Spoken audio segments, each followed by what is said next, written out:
Bab 3421, saya diukur. Pertarungan di dalam gua juga menarik orang-orang di luar gua. Dev memanfaatkan kekacauan itu dan memasuki gua tambang peri. Huo Feng juga buru-buru meninggalkan medan perang dan menuju Miao Miao dan Kei Qianan. Miao Miao, Qianan. Huo Feng memanggil mereka berdua dengan lembut. Karena kurungan formasi, Fire Phoenix tidak punya cara untuk menembus formasi. Miao Miao dan Kei Qianan perlahan membuka mata ketika mendengar seseorang memanggil mereka.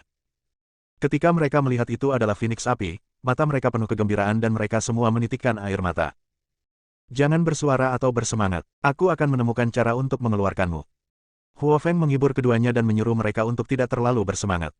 Segera, sosok Dev muncul, dan Huo Feng buru-buru memanggil Dev. Ketika Dev melihat wajah menyedihkan Miao Miao dan Kei Qianan, niat membunuh terus muncul di matanya. Kedua gadis itu begitu hancur saat ini sehingga mereka tidak lagi terlihat seperti manusia.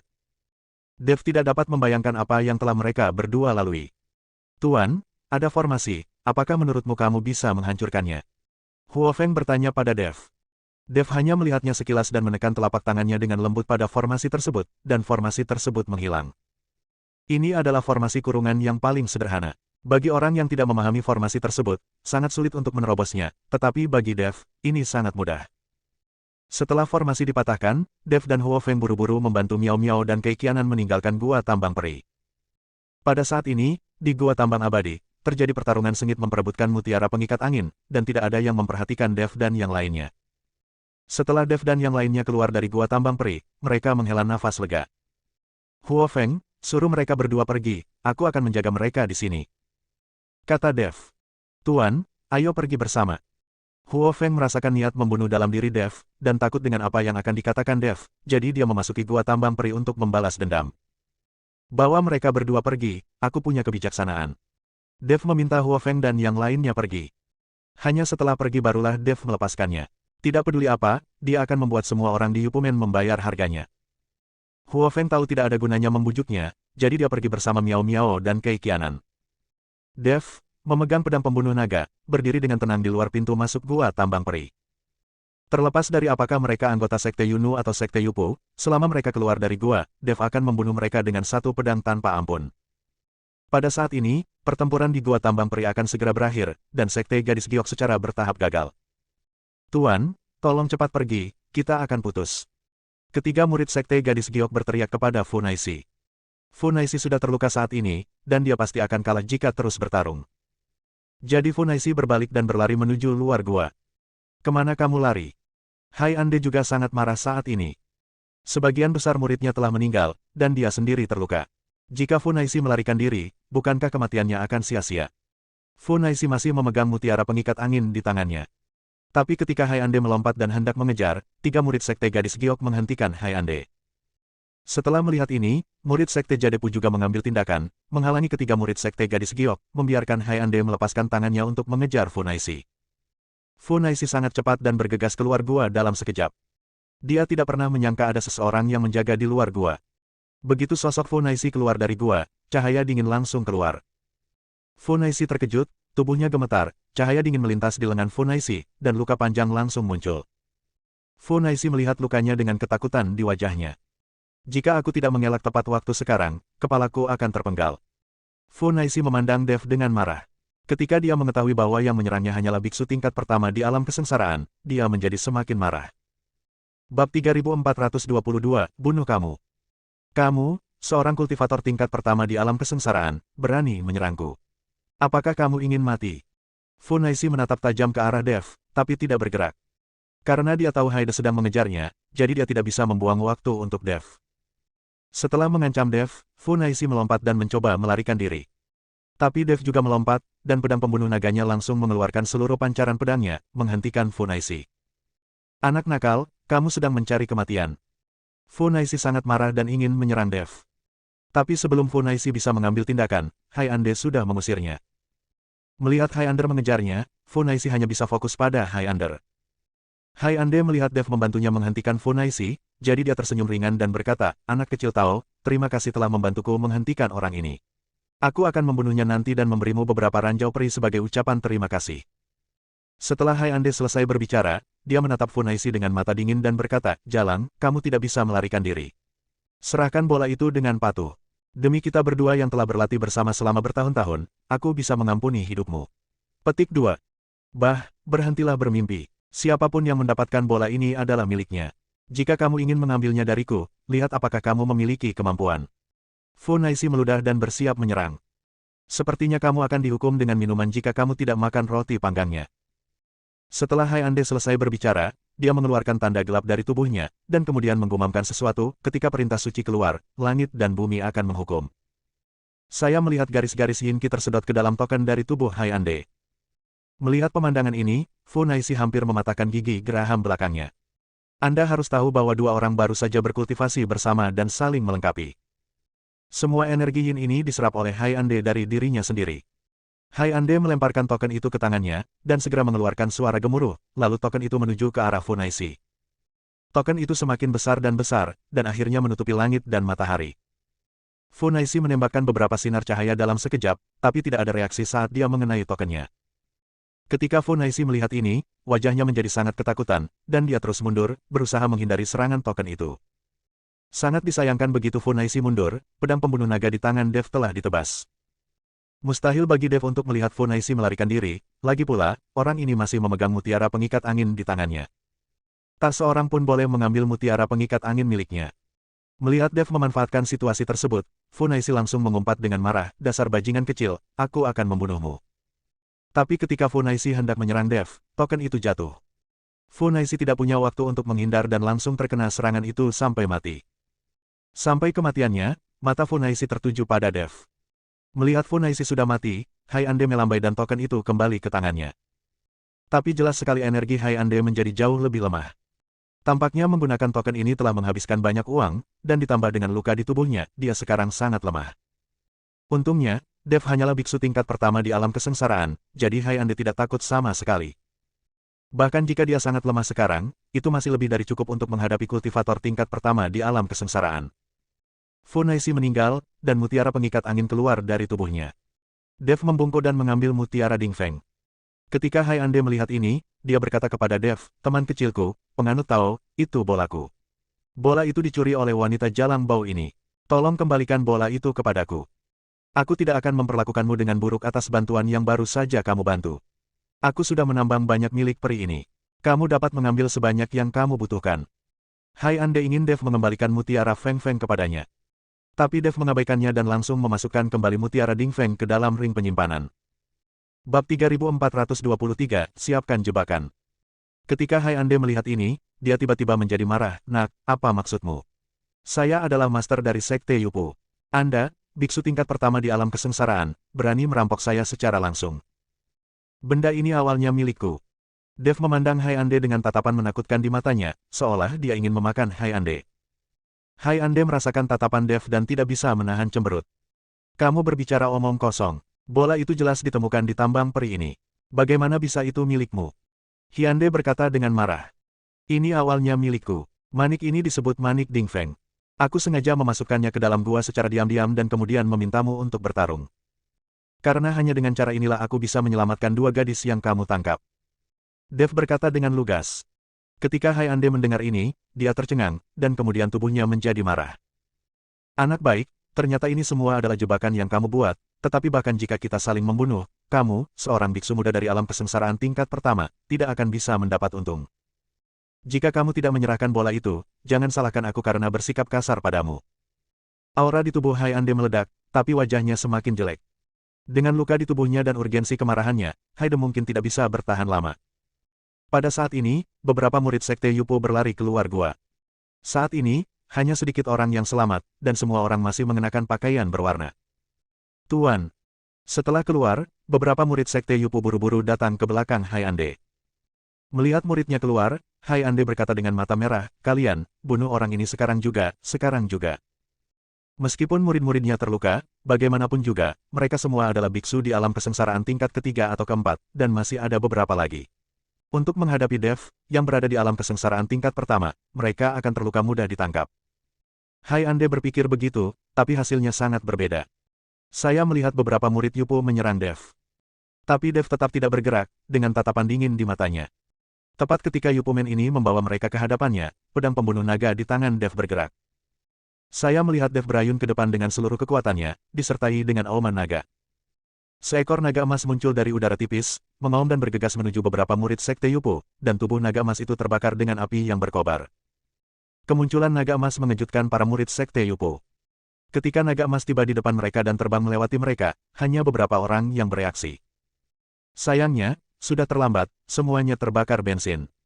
Dengan teriakan keras, beberapa murid Yupo berguling-guling di tanah dengan putus asa, mencoba memadamkan api. Tapi ini adalah api pamungkas iblis, dan tidak akan padam meskipun terendam air. Begitu saja, Dev Ping menyaksikan tanpa ekspresi saat beberapa murid Yupo dibakar hidup-hidup. Melihat murid yang terbakar itu, Hai Ande tercengang. Ini semua adalah murid alam kesengsaraan tingkat ketiga dan keempat. Apakah dia dibunuh seperti ini oleh Dev, biksu tingkat pertama di alam kesengsaraan? Atau membunuh dengan satu pedang? Apa naga emas tadi? Bisakah seorang kultivator tingkat pertama di alam kesengsaraan dapat melepaskan kekuatan semacam itu? Hai Ande tidak mengerti, dan bahkan lebih bingung lagi, apa yang sedang terjadi. Kamu bukan biksu tingkat pertama di alam kesengsaraan. Kamu telah menyembunyikan kekuatanmu. Siapa kamu? Hai Ande panik. Jika dia tahu bahwa Dev memiliki kekuatan seperti ini, dia pasti sudah mewaspadai Dev sejak awal. Kalian sekelompok binatang buas, aku di sini hanya untuk membunuhmu. Dev mengangkat tinggi pedang pembunuh naganya, dan pedang itu berkobar dengan gas. Potong. Dev menebas dengan pedangnya, dan cahaya pedang melesat ke langit. Melihat ini, Hai Ande dengan cepat membuang token di tangannya, mencoba memblokir cahaya pedang. Bab 3424 Cemburu.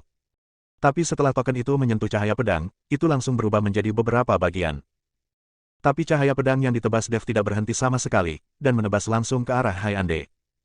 Tapi pedang ini ditujukan ke kaki Hai Ande. Engah. Cahaya pedang menebas, dan kaki Hai Ande terpotong.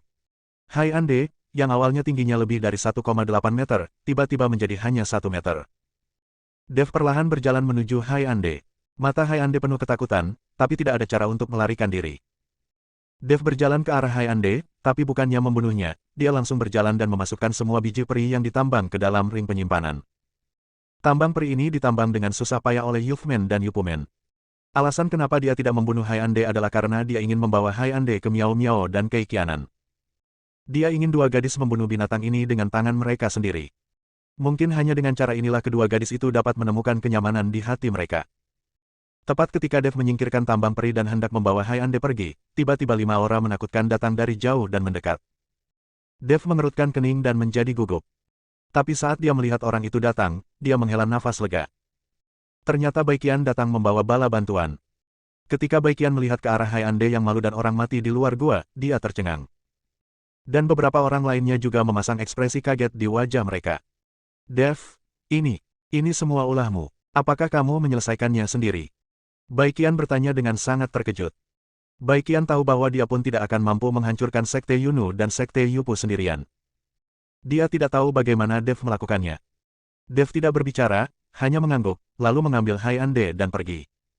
Beberapa orang lain memandang Dev dengan kaget. Mereka juga tidak mengerti bagaimana mungkin Dev, seorang pria yang berada di alam kesengsaraan tingkat pertama, bisa melakukan semua ini. Jangan pergi, aku baru saja memindahkan orang ke sini. Baikian melihat Dev membawa Hai Ande pergi, jadi dia siap menyusul.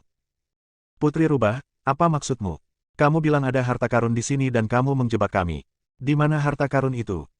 Raja Macan Tutul menghentikan Baikian dengan sangat tidak senang dan bertanya. Ini tambang peri. Bukankah tambang peri adalah harta karun? Baikian menunjuk ke tambang peri dan berkata. Sial, harta karun apa itu tambang peri? Berapa banyak yang bisa kita ambil hanya dengan sedikit dari kita? Dan siapa yang menambangnya? Akan membuang-buang waktu untuk berlatih dan menyerapnya langsung di sini. Saya tidak tahu berapa lama waktu yang dibutuhkan untuk membuka medan perang para dewa dan iblis. Raja Kera juga sangat tidak puas. Meskipun biji peri adalah barang yang bagus, namun tidak ada gunanya bagi tim kecil, bagaimanapun juga, biji tersebut masih perlu ditambang, dan tidak nyaman untuk dibawa. Jika Anda langsung berlatih dan menyerap di sini, Anda hanya punya waktu beberapa hari, dan itu tidak akan berpengaruh apapun pada latihan Anda. Anda sebaiknya menggunakan beberapa hari ini untuk mencari harta karun. Oke, aku berhutang budi padamu. Setelah aku keluar, aku akan memberi kalian masing-masing bagian dari sumber dayaku sendiri. Setelah Baikian selesai berbicara, dia langsung berlari menuju Dev.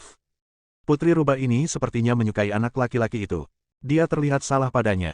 Raja Singa melihat ke belakang Baikian dan berkata, Oke, tinggalkan dia sendiri. Sekarang dia ada di sini, mari kita cari orang-orang mati ini untuk melihat apakah mereka punya tas penyimpanan atau semacamnya.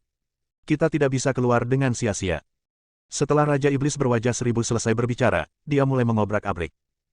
Lion King dan Leopard King juga mulai mencari sumber daya seperti tas penyimpanan orang mati. Hanya Raja Monyet yang melihat punggung Baikian dengan ekspresi cemburu di wajahnya, dan kemudian dengan cepat mengejarnya. Meski Raja Kera terus bertengkar dengan Baikian sepanjang hari, nyatanya pria ini diam-diam menyukai Baikian. Raja Singa baru saja mengatakan bahwa Baikian jatuh cinta pada Dev, yang membuat Raja Kera cemburu. Dia ingin menyusul untuk melihat apa yang terjadi. Bab 3425, sedikit sampai mati. Pada saat ini, saat Miao Lao dan yang lainnya sedang beristirahat, Huo Feng telah membawa Miao Miao dan Kei Qianan kembali. Melihat situasi tragis Miao Miao dan Kei Qianan, semua orang tercengang. Miao Miao, kamu, bagaimana kamu bisa menjadi seperti ini? Qianan, putriku, apa yang kamu alami? Setelah Miao Lao dan Kei Hongwei melihat situasi tragis Miao Miao dan Kei Qianan, mereka menangis. Miao Miao dan Kei Qianan masih memiliki ketakutan di mata mereka jelas-jelas disiksa dan mengalami beberapa gangguan.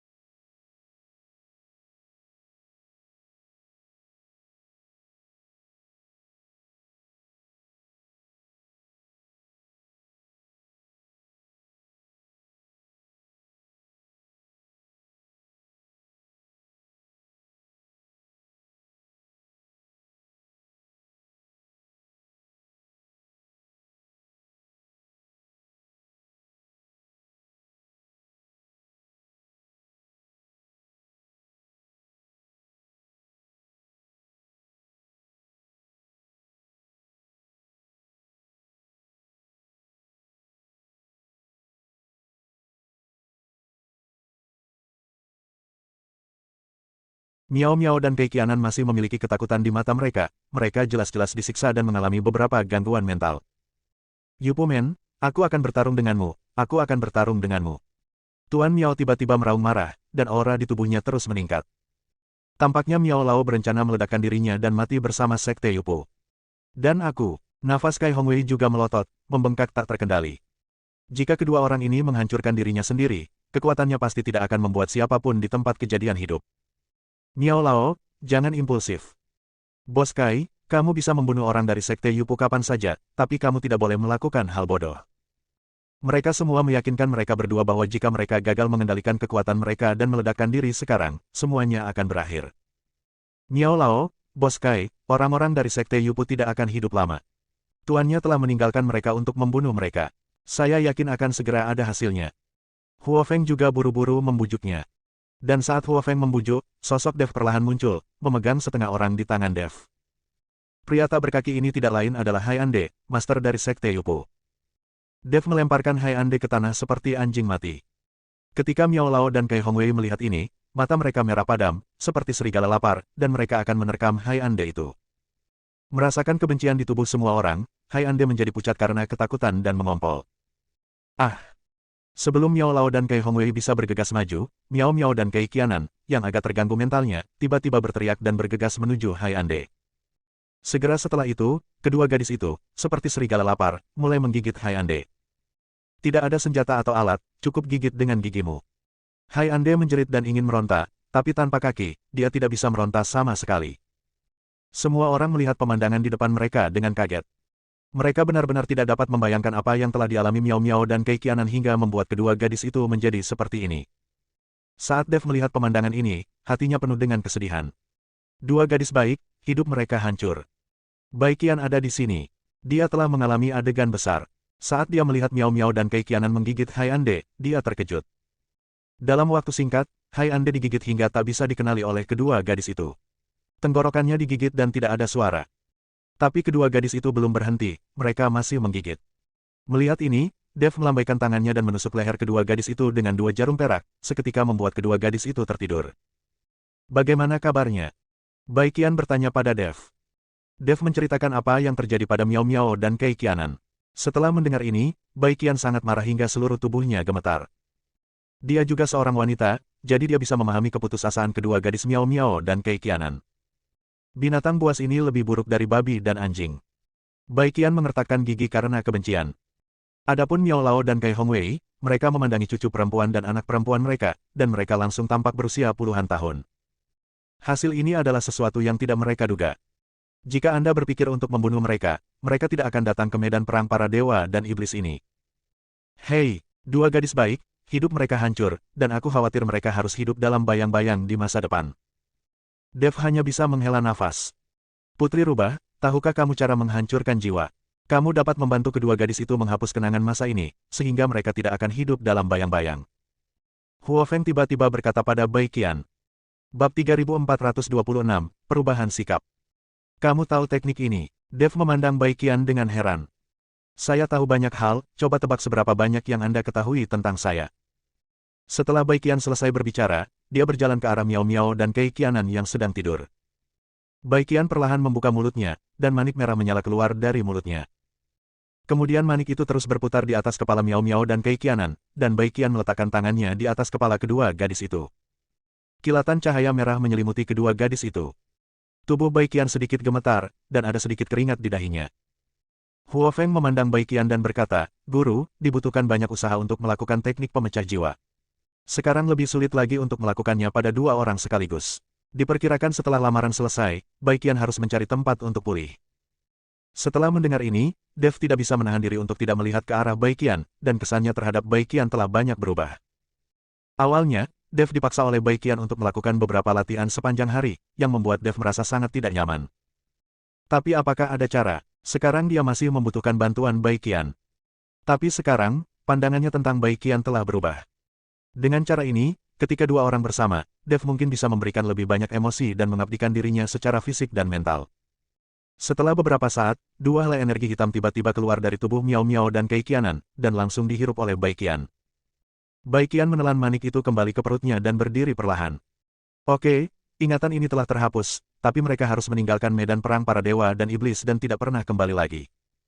Selama Anda tidak melihat pemandangan di sini, ingatan ini tidak akan muncul, dan kehidupan masa depan Anda tidak akan terpengaruh.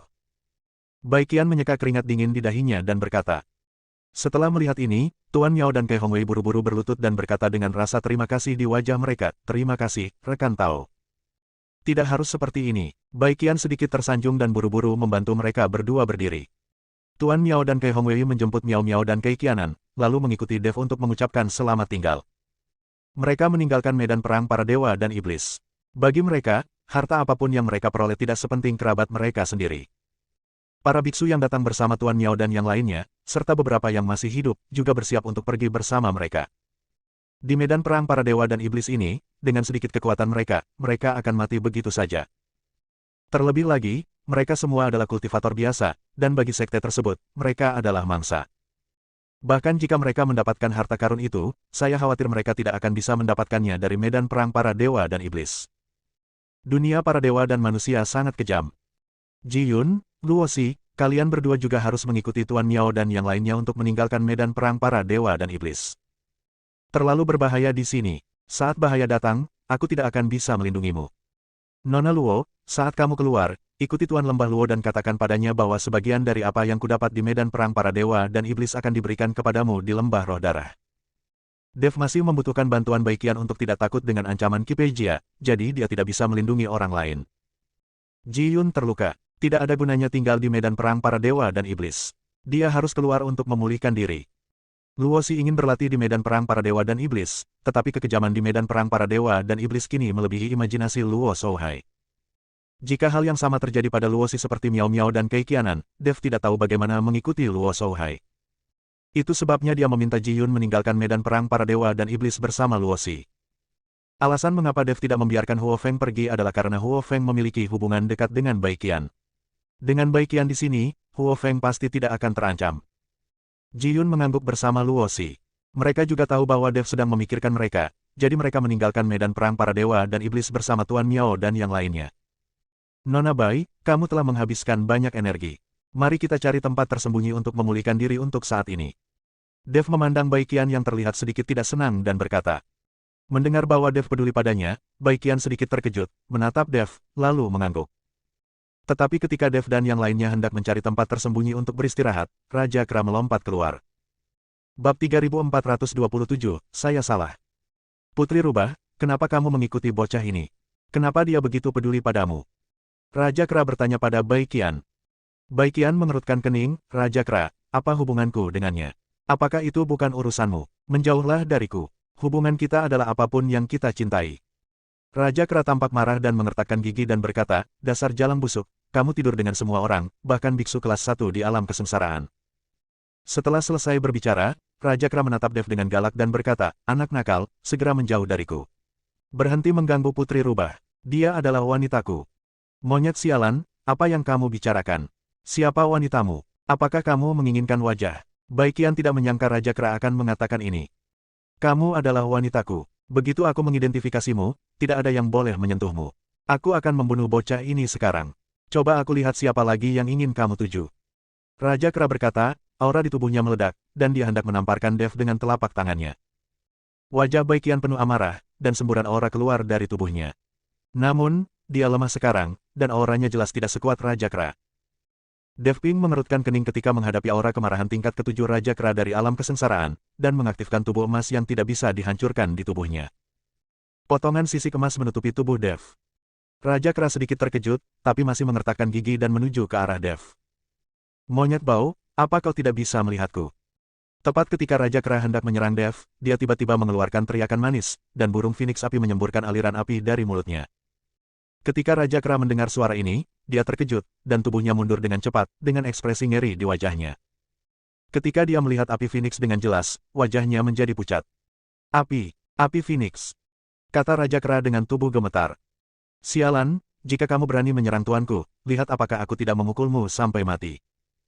Huo Feng melangkah maju dan menamparkan kepala Raja Kera. Raja Kera ditampar oleh burung Phoenix api, tetapi dia tidak berani melawan dan sangat ketakutan sehingga dia buru-buru menghindar. Dev sedikit tercengang saat melihat pemandangan ini. Anda harus tahu bahwa Raja Kera adalah biksu tingkat ke-7 di alam kesengsaraan, sedangkan Phoenix api hanya ada di alam penggabungan. Ada perbedaan yang sangat besar. Raja Kera bahkan mungkin menggerakkan jarinya dan Phoenix api akan melakukannya ditakdirkan mati. Namun ketika Huo Feng bergerak, Raja Kera hanya bisa mengelak dan tidak berani melawan. Bai Qian tidak bisa menahan tawa ketika dia melihat adegan ini. Melihat ekspresi bingung Dev, dia menjelaskan, monyet bau ini sering diintimidasi oleh Huo Feng di masa lalu. Sebelum dia menjadi Raja Kera, Huo Feng dimainkan dengan dia sepanjang hari. Pada saat itu, Huo Feng masih merupakan makhluk yang kami para orc hormati. Justru karena Huo Feng menunggangi monyet bau itu sepanjang hari dan mengajarinya banyak keterampilan. Hal ini perlahan-lahan mengubah orang ini menjadi monyet. Raja juga memiliki wilayahnya sendiri. Jangan lihat sekarang Fire Phoenix telah dikalahkan di dunia sekuler dan telah kehilangan banyak kekuatan alamnya, tapi monyet bau itu tidak berani melawan. Ini mungkin ketakutan yang terukir di tulangnya. Setelah mendengar hal tersebut, Dev merasa tercengang.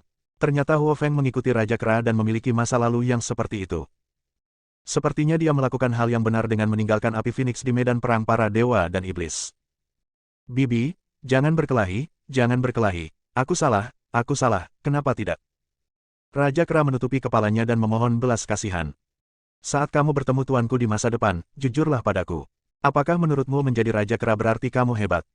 Huo Feng memarahi Raja Kera. Jujur saja, kamu harus jujur. Raja Kera mengangguk berulang kali. Monyet, apakah kamu buta? Tidak bisakah kamu melihat bahwa ini adalah putra naga, pemimpin klan binatang? Kamu masih berani menyerangnya. Menurutku kamu lelah hidup. Bai Qian berkata dengan dingin. Raja Kera kemudian memandang Dev dengan hati-hati dan merasakan aura naga di tubuh Dev, serta burung Phoenix api yang mengikuti Dev memanggil tuannya satu persatu. Raja Kera tahu bahwa dia benar-benar telah menyinggung orang yang salah. Maaf, anggap saja aku belum ke sini, aku akan segera pergi. Raja Kera sangat ketakutan hingga dia segera menghilang. Bab 3428, menerimamu sebagai hewan peliharaan. Dev, Bai Qian dan Huo Feng juga segera pergi. Kemudian dia menemukan sebuah gua terpencil. Tidak ada suasana khusus di sekitar sini. Dev mengatur formasi di sekitarnya sehingga jika seseorang datang, dia masih bisa melawan untuk sementara. Setelah melakukan semuanya, Dev mengeluarkan biji peri dari cincin penyimpanan. Aku punya milikku peri di sini. Kamu bisa menggunakan milikku peri untuk memulihkan keterampilanmu. Dev berkata pada Bai Qian. Meskipun tambang peri pulih dengan cepat, itu tidak membuatku pulih lebih cepat daripada bersamamu. Bai Qian memandang Dev dan berkata. Dev tahu apa yang sedang terjadi begitu dia mendengarnya, jadi dia berkata kepada Huo Feng, pergi dan jaga di luar. Jika ada gerakan apapun, tolong segera beritahu saya. Saya tahu guru. Huo Feng mengangguk, lalu menatap Baiqian dan berkata, Putri Rubah, harap santai saja sebentar. Kamu bukan satu-satunya wanita yang memiliki rumahku. Baiqian tercengang, apakah kamu juga mendapatkan? Tentu saja, aku sudah menjadi masternya sejak lama. Huo Feng berkata dengan bangga. Oke, pergi dan jaga. Dev meminta Huo Feng segera keluar. Setelah Huo Feng pergi, Baiqian memandang Dev dan berkata, berapa banyak wanita yang kamu miliki? Sepertinya ini tidak ada hubungannya denganmu, kan? Kita berdua baru saja membuat kesepakatan. Setelah Dev selesai berbicara, dia benar-benar melangkah maju dan membantu Baiqian menanggalkan pakaian dan melepas ikat pinggangnya. Gerakan Dev sangat lembut, yang sangat menguntungkan Baiqian. Ini adalah pertama kalinya Dev mengambil inisiatif. Segera, kedua orang itu terjerat dalam tambang peri. Dengan penyatuan dua garis keturunan dan penyerapan biji peri, keterampilan Baiqian pulih dengan cepat. Dev juga memanfaatkan kesempatan ini untuk terus menyerap energi di tambang peri. Dev dan Baiqian sama-sama tenggelam di dalamnya dan lupa waktu. Burung Phoenix api di luar gua sedikit bosan. Tuan, memang benar, sepertinya aku sudah lama tidak bersamamu, begitu parsial. Huo Feng tampak sedikit tidak senang. Tapi saat ini, Huo Feng tiba-tiba mengerutkan kening dan melihat ke kejauhan. Seseorang datang. Huo Feng memperhatikan seseorang datang, dan saat ini Dev dan Baiqian sangat gembira. Phoenix api hanya bisa melompat dan menuju pegunungan di sisi lain. Dia ingin menarik orang ke tempat lain dan tidak menemukan Dev dan Baiqian. Jika keduanya diganggu sekarang, Baiqian tidak akan bisa pulih, yang akan menyebabkan trauma fisik yang hebat. Burung Phoenix api sengaja digantung di udara, dan sambil menangis, bulu api terentang dari kedua sisi burung Phoenix api. Ternyata itu adalah burung Phoenix api. Aku tidak menyangka akan ada binatang seperti itu di medan perang antara dewa dan iblis ini. Ada suara bercanda di kehampaan, dan kemudian kehampaan itu berputar, dan sesosok tubuh perlahan muncul. Huo Feng melirik sosok di depannya, sedikit mengernyit dan berkata, siapa kamu? Namaku Qi Peijia. Aku ingin tahu apakah Nona pernah mendengar namaku. Qi Peijia tersenyum tipis dan berkata. Huo Feng menggelengkan kepalanya. Dia tidak mengenal Qi Peijia, tapi dia bisa merasakan aura menakutkan di tubuh Qi Peijia. Dengan kekuatan Huo Feng saat ini, mustahil dia menjadi lawan Qi Peijia. Namamu aneh sekali, aku belum pernah mendengarnya. Huo Feng berpura-pura tidak bersalah dan berkata. Hahaha. Tidak masalah jika kamu belum pernah mendengarnya, pernahkah kamu mendengarnya sekarang? Qi Peijia tertawa, melihatmu sebagai binatang dewa, kenapa kekuatanmu begitu rendah? Apakah kamu pernah terjebak di medan perang antara dewa dan iblis? Tidak, aku juga telah memasuki medan perang antara dewa dan iblis belum lama ini. Kulihat kamu juga memiliki sulaman binatang buas di jubah hitammu. Apakah kamu juga seorang orc? Huo Feng bertanya dengan rasa ingin tahu. Qi Peijia menggelengkan kepalanya, saya bukan orc, saya iblis, tapi saya tidak memusuhi Anda para orc. Kamu hanya berada di alam penggabungan sekarang, jadi akan sangat berbahaya jika memasuki medan perang para dewa dan iblis sendirian. Jika kamu bersedia menerimaku sebagai tuanmu dan menjadi hewan peliharaanku, aku bisa membuatmu tetap aman di medan perang ini. Dewa dan setan. Qi Peijia sebenarnya ingin menerima burung Phoenix api sebagai hewan peliharaan. Bab 3429, bantu aku membalas dendam. Huo Feng memandang Qi Peijia dengan rasa jijik di hatinya. Meskipun Qi Peijia sangat kuat, tidak tahu malu dia ingin menjadi tuannya seperti ini. Anda harus tahu bahwa ketika Huo Feng diturunkan ke dunia sekuler, kekuatannya tidak lebih buruk dari Qi Peijia. Terlebih lagi, pemilik Fire Phoenix sebelumnya adalah Master Domain salah satu dari 5 alam surga dan alam manusia, jadi Fire Phoenix dapat melakukan apapun yang dia inginkan di surga dan alam manusia. Namun kemudian dia melakukan kesalahan dan terlempar ke dunia sekuler, dan kekuatannya turun drastis. Untungnya, setelah bertemu Dev, Huo Feng memiliki kesempatan untuk kembali ke dunia surga dan manusia. Sekarang Qi Peijia adalah biksu tingkat 8 di alam kesengsaraan, dan dia masih ingin menjadi gurunya. Huo Feng merasa jijik di dalam hatinya. Tapi kekuatan Huo Feng sekarang terlalu rendah, jadi dia harus menanggungnya. Bisakah kamu benar-benar melindungiku? Huo Feng bertanya dengan suara rendah.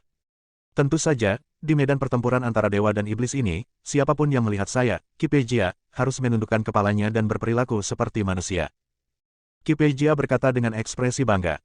Apakah kamu benar-benar sekuat itu? Maka aku bersedia mengakui kamu sebagai tuanku. Ketika Huo Feng mendengar ini, dia melompat kegirangan. Melihat Fire Phoenix sangat sederhana dan juga merupakan binatang mitos, jika dia bisa dilatih dan dilatih lebih banyak, dia pasti akan menjadi penolong yang baik di masa depan. Selain itu, burung Phoenix api terlihat murni dan halus, jadi bagus untuk menjaga tempat tidur tetap hangat di malam hari. Oke, karena kamu mengenaliku sebagai tuanmu, aku akan memberimu pertemuan dulu. Qi Peijia mengeluarkan ramuan dan melemparkannya langsung ke Huo Feng. Ini adalah ramuan yang saya temukan di medan perang para dewa dan iblis. Saya memberikannya kepada Anda. Terima kasih, Guru. Huo Feng sangat senang karena dia akan menyingkirkan ramuan itu. Makanlah, ramuan ini untukmu. Qi Peijia meminta Huo Feng memakan ramuan itu. Huo Feng ragu-ragu sejenak, tapi akhirnya membuka mulutnya dan menelan ramuan itu. Bagaimanapun, dia harus patuh tanpa syarat sekarang agar Qi Peijia tidak curiga. Qi Peijia tiba-tiba tersenyum saat melihat Huo Feng benar-benar memakan ramuan itu. Tuan, saya baru saja diintimidasi. Saya ingin tahu apakah guru dapat membantu saya membalas dendam. Huo Feng bertanya pada Qi Peijia. Tentu saja, kamu bisa mengantarku ke sana. Qi Peijia mengangguk. Huo Feng membawa Qi Peijia ke arah yang berlawanan dengan gua tempat Dev dan yang lainnya berlatih. Keduanya terbang jauh, dan burung Phoenix api berubah menjadi tubuhnya sendiri dan terbang di samping Qi Peijia. Senang rasanya melihat burung Phoenix api terbang di sampingku sepanjang waktu, menjadi hewan peliharaanku. Tetapi saat ini, Huo Feng sangat cemas. Dia perlu menemukan musuh yang kuat, dan kemudian mengikuti Qi Peijia untuk bertarung sampai kedua belah pihak terluka, dan baru setelah itu Huo Feng dapat melarikan diri. Saat burung Phoenix api mengikuti Qi Peijia, dia tiba-tiba menemukan bahwa selusin biksu sedang mengelilingi seorang kultivator wanita. Melihat lebih dekat, Huo Feng menemukan bahwa ini sebenarnya adalah orang-orang dari Sekte Yupo. Kalian pasti tahu kalau pemimpin Sekte Yupo, Hai Ande, sudah meninggal, namun masih ada seseorang dari Sekte Yupo yang lolos dari jaring. Tuan, mereka ada di bawah sana. Huo Feng menunjukkan dengan cepat. Setelah melihat ini, Qi Peijia menukik ke bawah. Pada saat ini, kultivator wanita didorong ke tanah oleh lebih dari selusin biksu dari Sekte Yupo, dan pakaiannya akan segera dilepas. Qi Peijia melihatnya tanpa ekspresi, dan kemudian bertanya, apakah orang-orang ini mengganggumu? Ya, begitulah cara mereka menindasku. Huo Feng mengangguk. Siapa kamu? Segera keluar dari sini. Kami dari Sekte Yupo dan sedang bersiap untuk berlatih. Jangan ganggu kami. Setelah melihat Qi Peijia dan Huo Feng, seseorang dari Yupumen meneriakkan hinaan. Qi Peijia tidak berbicara, tetapi gumpalan kabut hitam keluar dari tubuhnya. Gumpalan kabut hitam ini seperti ular berbisa, bergerak menuju selusin murid Sekte Yupo dalam sekejap. Dalam sekejap mata, lebih dari selusin murid Sekte Yupo semuanya mati tanpa perlawanan. Ketika Huo Feng melihat pemandangan ini, hatinya ketakutan. Jika Qi Peijia menemukan gua tempat Dev dan Baiqian bersembunyi dan menemukan ada tambang abadi di dalamnya, saya ingin tahu apakah dia akan mencoba merampoknya. Bab 3430, Mengapa kamu pergi? Huo Feng masih belum tahu bahwa Qi Peijia sedang mencari Dev saat ini dan ingin membunuh Dev. Oke, balas dendammu telah dilakukan, sekarang ikuti aku untuk mencari orang lain. Kata Qi Peijia. Siapa yang dicari tuannya? Huo Feng bertanya. Temukan seorang pria bernama Dev. Kata Qi Peijia. Dev. Huo Feng tercengang. Apa? Apakah kamu kenal dia? Qi Peijia melihat ekspresi Huo Feng dan mengerutkan kening. Tidak, saya tidak mengenalnya. Saya hanya ingin tahu, apa yang Tuan ingin lakukan dengan Dev ini? Huo Feng bertanya dengan rasa ingin tahu. Bunuh dia. Ketika Qi Peijia berbicara tentang membunuh Dev, dia tidak bisa menahan gemetar. Tampaknya Qi Peijia menjadi bersemangat saat berpikir untuk membunuh Dev. Ketika Huo Feng melihat ini, dia diam-diam merasa takut. Untungnya, dia memancing Qi Peijia pergi, jika tidak, Dev akan berada dalam bahaya. Tuan, saya masih harus membalas dendam, bisakah Anda membantu saya? Saat ini, Huo Feng harus menunda Qi Peijia sebanyak mungkin, tetapi dia tidak bisa membiarkan Qi Peijia menemukan Dev. Qi Peijia melirik ke arah Huo Feng, ayo pergi. Huo Feng terus terbang bersama Qi Peijia, tapi kali ini, Huo Feng berada dalam dilema, tidak tahu siapa yang harus dicari. Segera, Huo Feng dan Qi Peijia tiba di tambang peri. Saat ini, Raja Singa, Raja Macan Tutul, Raja Iblis berwajah seribu, dan Raja Keras semuanya ada di bawah sana. Melihat orang-orang ini, Huo Feng segera menyadarinya. Tuan, orang yang menggangguku ada di bawah sana. Ada peri milikku di bawah sana, dan mereka mengambilnya. Huo Feng menunjukkan dengan cepat. Milikku yang abadi. Mata Qi Peijia berbinar, lalu dia mengikuti burung Phoenix api dan bergegas turun. Lion King dan yang lainnya juga memperhatikan Qi Peijia mengikuti Huo Feng, tetapi mereka tidak mengenali Huo Feng. Bagaimanapun, kekuatan aura Huo Feng saat ini terlalu rendah, dan Huo Feng yang mereka temui benar-benar berbeda. Namun, aura alam kesengsaraan tingkat 8 Qi Peijia membuat beberapa orang waspada. Qi Peijia melirik mayat-mayat di tanah, lalu melihat kertas penyimpanan yang sedang digeledah oleh Lion King dan yang lainnya, dan mau tidak mau mendengus, semua yang ada di sini adalah milikku, kamu bisa keluar. Kata-kata Qi Peijia mengejutkan Raja Singa dan yang lainnya. Bagaimana Anda bisa mengatakan bahwa mereka juga merupakan tokoh terkemuka di suku binatang, dan mereka juga Raja Iblis di antara 3 penguasa dan 4 raja, dan sekarang mereka ditegur oleh Qi Peijia seperti ini? Kamu pikir kamu ini siapa? Beraninya kamu mengatakan ini tentang kami? Tahukah kamu siapa kami? Raja Singa mengaum. Apakah kamu mencari kematian? Raja Macan Tutul juga memiliki cahaya dingin di matanya. Raja Kera mengangkat kepalanya saat ini dan tiba-tiba melihat Huo Feng mengikuti Qi Peijia. Dia hendak berbicara, tetapi terhenti oleh pandangan Huo Feng. Rekan Tao, benda-benda di medan perang antara dewa dan iblis adalah benda yang tidak memiliki pemilik. Bagaimana kamu bisa mengatakan itu milikmu? Dan selalu ada sistem first come first served, kan? Raja Iblis berwajah seribu bertanya pada Qi Peijia dengan sopan. Dan saat Raja Iblis berwajah seribu berbicara, aura di tubuhnya terus meningkat. Dia berada di puncak alam kesengsaraan tingkat ke-7, mendekati alam kesengsaraan tingkat 8. Raja Singa, Raja Macan Tutul, dan Raja Kera juga memancarkan aura mereka dan menuju Qi Peijia untuk menyelimutinya. Qi Peijia sedikit terkejut. Dia tidak menyangka orang-orang ini tidak lemah. Meskipun dia berada di alam kesengsaraan tingkat 8, dia harus menghadapi keempat orang ini pada saat yang sama. Tidak pasti siapa yang akan menang dan siapa yang akan kalah. Awalnya aku menemukan tempat ini terlebih dahulu, tapi karena kamu sudah menemukannya, aku serahkan padamu. Qi Peijia tidak berencana memulai konflik dengan Lion King dan yang lainnya. Dia ingin menghemat energinya untuk membunuh Dev. Terima kasih banyak. Raja Iblis berwajah seribu menangkupkan tangannya dan menahan napas. Qi Peijia juga berbalik dan pergi, yang membuat Huo Feng sangat cemas. Tuan, maukah kamu membalaskan dendamku? Huo Feng bertanya dengan bingung. Bersambung,